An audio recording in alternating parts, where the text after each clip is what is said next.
Thank you. ನಾನು ಕೊಡಗು ಜಿಲ್ಲಾ ವರದಿಗಾರ ಅನುಕಾರ್ಯಪ್ಪ. ಕೊಡಗು ಜಿಲ್ಲೆಯಲ್ಲಿ ಕಳೆದ ಕೆಲವು ದಿನಗಳಿಂದ ಸುರಿಯುವ ಮಳೆಯಿಂದಾಗಿ ಜಲಪಾತಗಳಿಗೆ ಜೀವ ಕಳೆ ಬಂದಿದೆ. ನಾವೀಗ ಅಬ್ಬಿಕೊಲ್ಲಿ ಜಲಪಾತ ಅಂತ ಒಂದು ಇದೆ. ಇದು ಹೈವೇಲಿ ಇರುವಂತದ್ದು. ಮಡಿಕೇರಿ ಮಂಗಳೂರು ರಾಷ್ಟ್ರೀಯ ಹೆದ್ದಾರಿ 275 ಪಕ್ಕದಲ್ಲಿರುವಂತ ಜಲಪಾತ. ಇದು ಸಾಕಷ್ಟು ಜನರು ಬಂದು ನೋಡಿ ಹೋಗ್ತಾರೆ. ಅಂದ್ರೆ ಇದು ದೂರ ದೂರ ಹೋಗಿ ನೋಡಬೇಕಾದ ಅವಶ್ಯಕತೆ ಇಲ್ಲ. ಈ ಹೈವೇಲಿ ಹೋಗುವಂತ ಎಲ್ಲಾ ವಾಹನ ಸವಾರರು ನಿಲ್ಲಿಸಿ ಈ ಜಲಪಾತವನ್ನು ನೋಡಿ ಹೋಗುವಂಥದ್ದು ತುಂಬಾ ಚೆನ್ನಾಗಿದೆ. ಇದು ಜೋರ್ ಮಳೆ ಬಂದಾಗ ಮತ್ತಷ್ಟು ನೀರು ನೋಡ್ಲಿಕ್ಕೆ ಇನ್ನೂ ಚೆನ್ನಾಗಿರುತ್ತೆ. ಬಂದವರೆಲ್ಲ ಪ್ರತಿಯೊಬ್ಬರು ನಿಲ್ಲಿಸಿ ಹೋಗ್ತಾರೆ. ಯಾಕಂದ್ರೆ ಈ ಮಡಿಕೇರಿ ಮಂಗಳೂರು ರಾಷ್ಟ್ರೀಯ ಹೆದ್ದಾರಿ ಏನಿದೆ, ಸಾಕಷ್ಟು ಪ್ರವಾಸಿಗರು ಬರುವಂತ ಜಾಗ ಇದು. ಪ್ರವಾಸಿಗರು ಬಂದವರು ಏನ್ ಮಾಡ್ತಾರೆ, ಇಲ್ಲೇ ನಿಲ್ಲಿಸಿ ಇಲ್ಲೇ ನೋಡಿ ಕಾಫಿ ಕುಡಿದು ಹೋಗುವಂಥದ್ದು ಪ್ರತಿಯೊಬ್ಬರು. ಅಂದ್ರೆ ಪ್ರತಿ ಮಳೆಗಾಲದಲ್ಲಿ ಬಂದವರೆಲ್ಲ ಇದು ನೋಡಿ ಹೋಗುವಂಥದ್ದು ಸಂಪ್ರದಾಯ ಅಂತ ಇಟ್ಕೊಂಡ್ಬಿಡ್ತಾರೆ. ಆ ರೀತಿ ಆಗಿದೆ. ಯಾಕಂದ್ರೆ ಇದು ಸಾಕಷ್ಟು ತಿಂಡಿ ತಿನಿಸುಗಳು ಇದೆ, ಕಾಫಿ ಇದೆ, ಕುಡಿಲಿಕ್ಕೆ ಕುಡಿದ್ಬಿಟ್ಟು ಈಗ ನೋಡ್ಕೊಂಡು ರಿಲ್ಯಾಕ್ಸ್ ಮಾಡಿ ಹೋಗ್ಲಿಕ್ಕೆ ಒಂದು ಒಳ್ಳೆಯ ಜಾಗ ಇದು. ಹೈವೇ ಪಕ್ಕದೇ ಇರೋದ್ರಿಂದ ಅಂದ್ರೆ ಕೊಡಗು ಜಿಲ್ಲೆಯಲ್ಲಿ ಈ ಮಳೆಗಾಲ ಆರಂಭವಾದ್ರೆ ಸಾಕಷ್ಟು ಜಲಪಾತಗಳು ಈ ರಸ್ತೆ ಬದಿಯಲ್ಲೇ ನೋಡ್ಲಿಕ್ಕೆ ಸಿಗುತ್ತೆ. ಅದರಲ್ಲಿ ಇದು ಕೂಡ ಒಂದು ಅಬ್ಬಿಕೊಲ್ಲಿ ಜಲಪಾತ. ನೋಡ್ಲಿಕ್ಕೆ ಕೂಡ ತುಂಬಾ ಸೊಗಸಾಗಿದೆ. ಮತ್ತೆ ಒಳಗೆ ಹೋಗ್ಲಿಕ್ಕೆ ವ್ಯವಸ್ಥೆ ಇಲ್ಲ. ತಂತಿ ಹಾಕಿದ್ದಾರೆ, ಒಳಗಡೆ ಬಿಡಲ್ಲ, ಇಲ್ಲಿ ಡೇಂಜರ್ ಇದೆ ಅಂತ ಹೇಳುವಂತದ್ದು. ಆದ್ರಿಂದ ಇಲ್ಲಿರೋ ರಸ್ತೆಯಲ್ಲೇ ನಿಂತು ನೋಡಬಹುದು. ರಸ್ತೆಯಲ್ಲಿ ನಿಂತು ವಾಹನ ನಿಲುಗಡೆ ಕೂಡ ಜಾಗ ಇದೆ.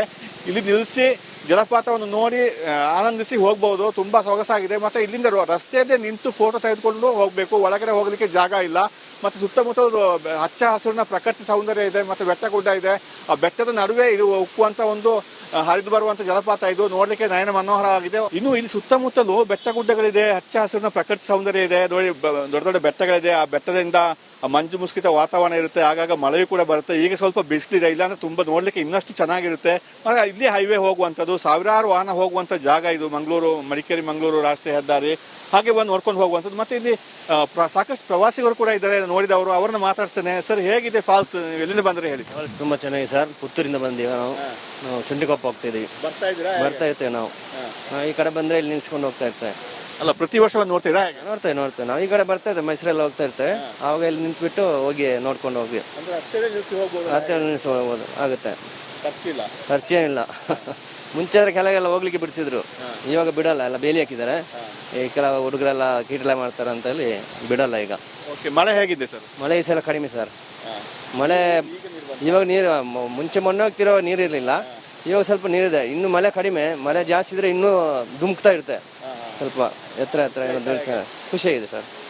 ನಾವು ಸುಧೀರ್, ಪುತ್ತೂರು. ಮತ್ತೆ ಪ್ರವಾಸಿಗರು ಕೂಡ ಕಳೆದ ಒಂದು ವಾರದ ಹಿಂದೆ ಇದರಲ್ಲಿ ನೀರು ಇರಲಿಲ್ಲ ಅಂತ ಹೇಳ್ತಿದ್ದಾರೆ. ಯಾಕಂದ್ರೆ ಮಳೆ ಇರಲಿಲ್ಲ. 1.5 ತಿಂಗಳು ತಡವಾಗಿ ಈ ವರ್ಷ ಮಳೆ ಬಂದಿರುವಂತದ್ದು. ಈಗ ಒಂದು 4-5 ದಿವಸಗಳಿಂದ ಮಳೆ ಆಗಿದೆ. ಅದರಿಂದ ಇಷ್ಟು ನೀರು ಬಂದಿದೆ ಅಂತ ಹೇಳುವಂಥದ್ದು. ಅದರಿಂದ ಇರುವಂತಹ ನೀರನ್ನು ನೋಡಿ ಹೋಗುವಂಥದ್ದು ಆಗ್ತಾ ಇದೆ. ಇದಿಷ್ಟು ಜಲಪಾತಕ್ಕೆ ಸಂಬಂಧಪಟ್ಟಂತ ಸುದ್ದಿ. ಉಳಿದ ಸುದ್ದಿಗಳನ್ನು ಸಹೋದ್ಯೋಗಿಗಳು ನೀಡ್ತಾ ಹೋಗ್ತಾರೆ. Over to you.